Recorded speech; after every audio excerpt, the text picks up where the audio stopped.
Hello friends, welcome to தென்றல் vlogs. நான் இந்த வீடியோவில்ங்க வெண்டைக்காய் வச்சு ஒரு வித்தியாசமான ஒரு டிஷ் செஞ்சு காட்ட போகிறேன். நம்ம வெண்டைக்காய் வச்சு பொரியல் பண்ணுவோம், வெண்டைக்காய் புளிக்குழம்பு வைப்போம். இதில் வந்து தக்காளி வெண்டைக்காய் போட்டு ஒரு வித்தியாசமான ஒரு பொரியல் செஞ்சு காட்டியிருக்கிறேன். செஞ்சு பார்த்துட்டு டேஸ்ட் எப்படி இருக்குன்னு சொல்லி கமெண்ட் பண்ணுங்கள். இதுக்கு தேவையான பொருட்கள் பார்த்திங்கன்னா, ஒரு 1/4 கிலோ வெண்டைக்காயை நல்லா கழுவிட்டு நல்லா ட்ரை பண்ணி தொடச்சி எடுத்துகிட்டு வெட்டி வச்சுருங்க ஒரு அரை மணி நேரம் அப்படியே.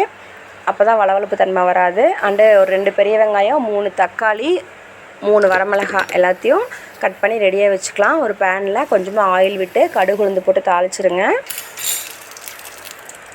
நம்ம கட் பண்ணி வச்சுருக்கிற பெரிய வெங்காயம் ஆட் பண்ணிடலாம். அண்டு வரமிளகாய் ஆட் பண்ணிக்கலாங்க. மிளகாய் உங்கள் காரத்துக்கு ஏற்ற மாதிரி ஆட் பண்ணிக்கோங்க.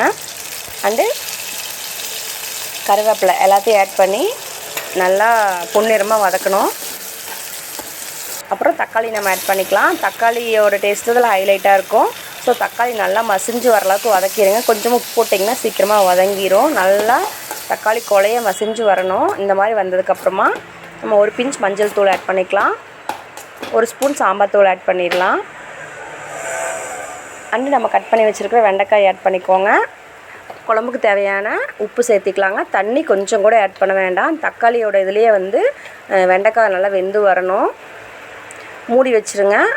ஒரு 20 நிமிஷத்தில் நம்மளுக்கு ரெடி ஆயிரும். அப்பப்போ திறந்து நம்ம வதக்கி விட்டுட்டே இருங்க. ஒரு 20 மினிட்ஸில் ஒரு சூப்பரான வெண்டைக்காய் தக்காளி வதக்கல் நம்மளுக்கு ரெடி ஆயிரும்.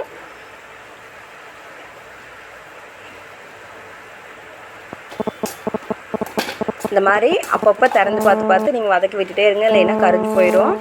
ஒரு 1/4 மணி நேரத்தில் ஒரு சூப்பரான ஒரு டிஷ் நம்மளுக்கு ரெடி ஆகிடுச்சு பாருங்கள். சாப்பாட்டுக்கு தொட்டுக்கறக்கு செம்ம டேஸ்ட்டாக இருக்கும். செஞ்சு பார்த்துட்டு எப்படி இருக்குன்னு சொல்லிட்டு கமெண்ட் பண்ணுங்கள். தேங்க்ஸ் ஃபார் வாட்சிங். பாய்.